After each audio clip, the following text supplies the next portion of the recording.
Hello, in today's video we're going to be talking to Gaynor, who is our in-house wedding consultant. We'll be talking about her role here and how that differs from that of a wedding planner. So before we start, tell us a little bit about how many weddings you've actually hosted. Whoa, so I think someone asked me this recently and we tried to do a calculation and I'm guessing it's over 600. Wow. Can you remember all their names? No. No, I can remember quite a few weddings, but I can't remember names. So your job with Baddow Park House is you're a wedding consultant. Can you tell us how that's different to a wedding planner?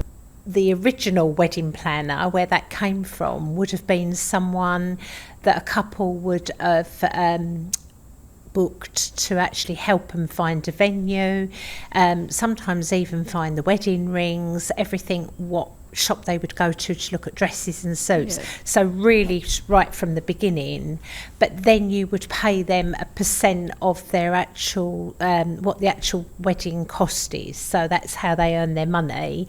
There are ones out there that will actually work with the couple and actually put a costing together. Then when the world changed and we were able to have registrars marry couples in or at venues, it became a thing where the venues actually had wedding consultants that looked after couples.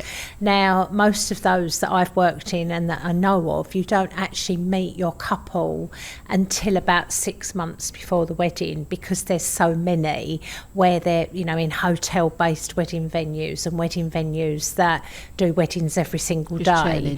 The churn is that they wouldn't probably even have a chance to remember them, so they actually meet them 6 months before, and sometimes they don't even know the couple or their consultant until the day, so they'd pick up the file and then run with it, and that's probably more hotel based. So someone maybe in the office, maybe guest relations, or someone admin would look after all of the couple's needs right up to the wedding day, and then someone would pick the file up on the day.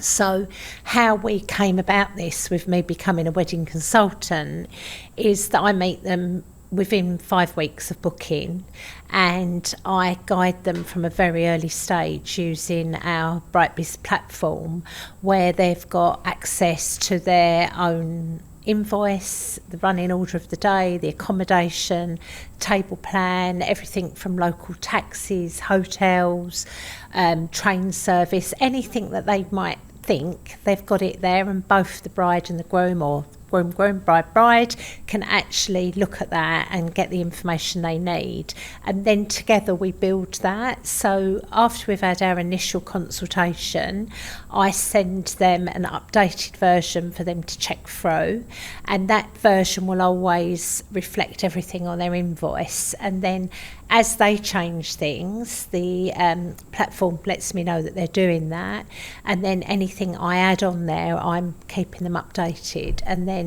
we meet again sort of 5 weeks before the wedding just to make sure everything's correct, and then I call them again the Monday before, as well as being there at their beck and call if they need me.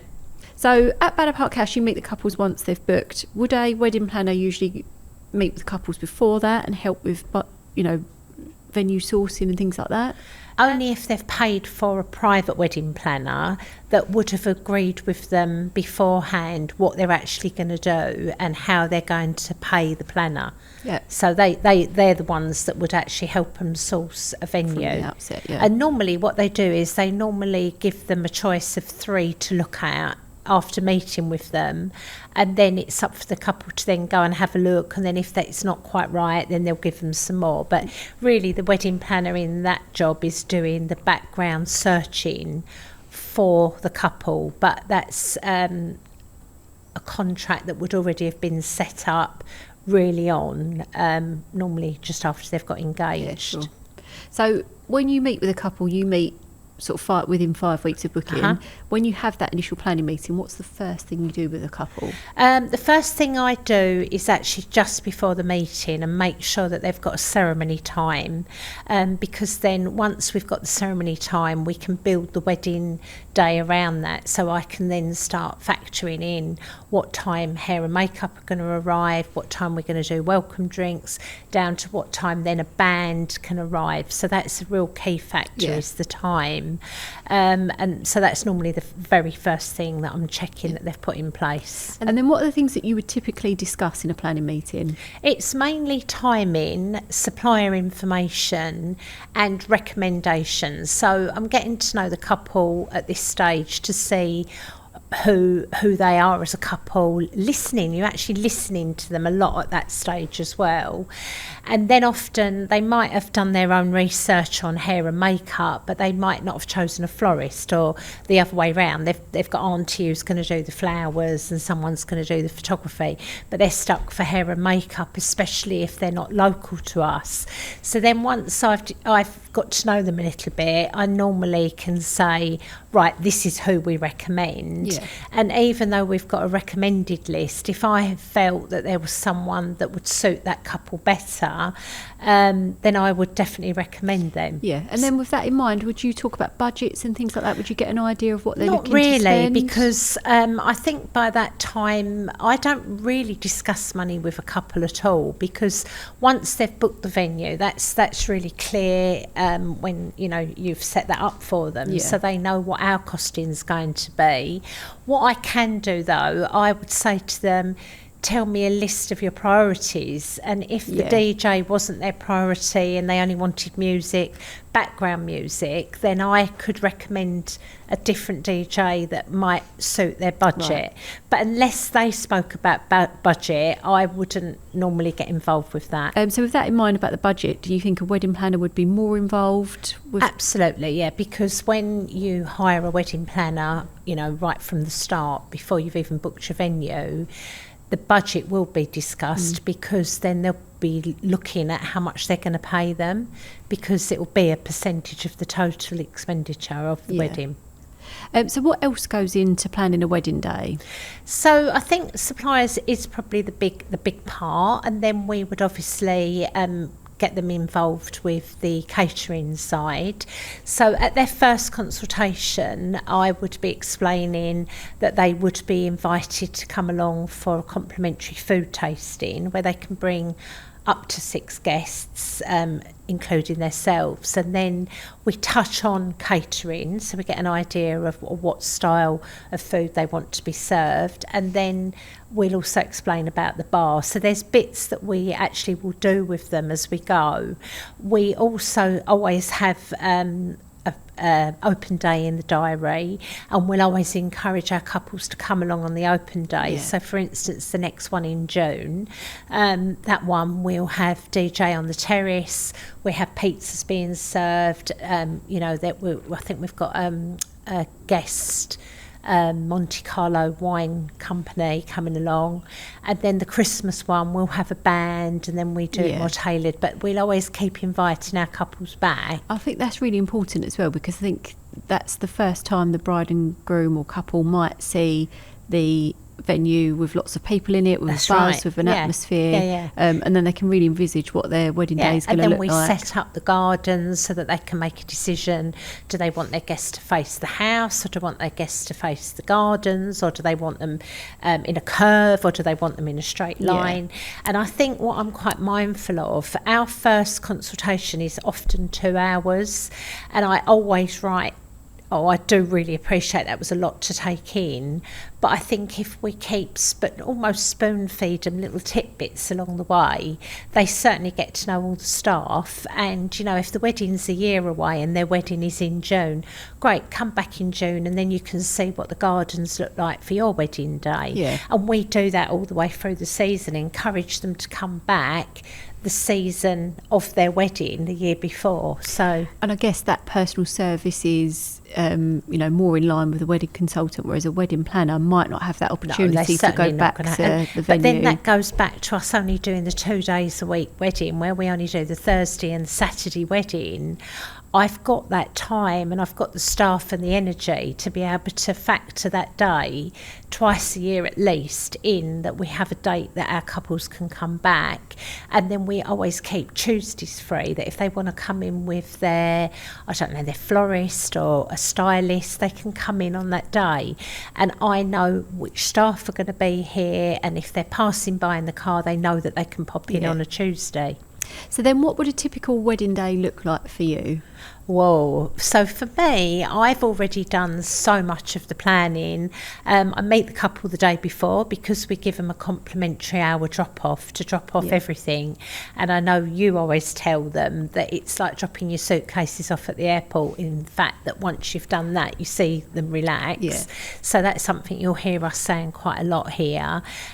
So because they've dropped off everything the day before, I normally arrive on site, normally just half an hour before the groom's party arrive, and then meet with the groom's party, do a run through with them, meet with the bridal party, and I'm just overseeing that everything we've promised we're going to deliver for them and what we've written down along with their requirements happens. And all the staff are so used to working from our running order, you know, everyone knows what's going to happen. And we always say that Sam the gardener, Jackie the gardeners, they could run a wedding day because we all follow the Bright Biz running order. And then as part of that, would you be coordinating with the suppliers on the day? Would you be getting them in the right places and keeping an eye? Yeah, normally we've asked the bride to give them all the right information, so the bride and groom already know that we like them to park round the back. We've already had all their public liability, PAT testing.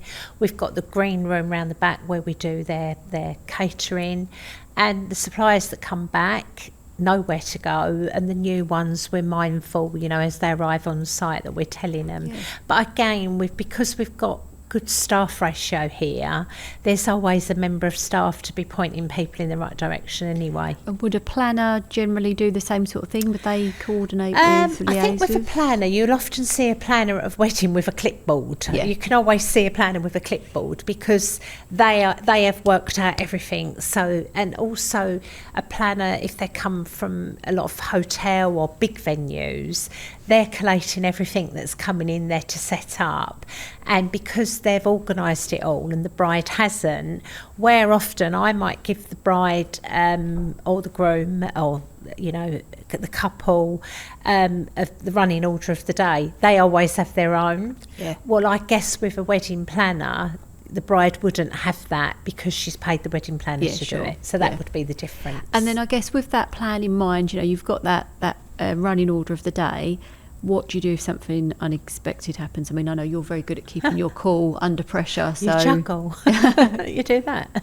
Have you got any examples of anything that you've had to fix? I think because we dot the I's and cross the T's, the reason I asked them to give me all the supplier information, if maybe a supplier hasn't turned up, because I've got all the supplier information on hand, I would be phoning them before the bride and groom would even know about that, you know. So if maybe the cake lady was due at 1 and it's now 1:15, I would be phoning that cake supplier. I wouldn't even let the bride and groom know, so they wouldn't. We've had a broken shoe, we have the makeup on the dress. Recently we've had quite worrying red flowers stain the bride's front of the dress. So the handy wet wipes came out and got all the colour out, so that was good.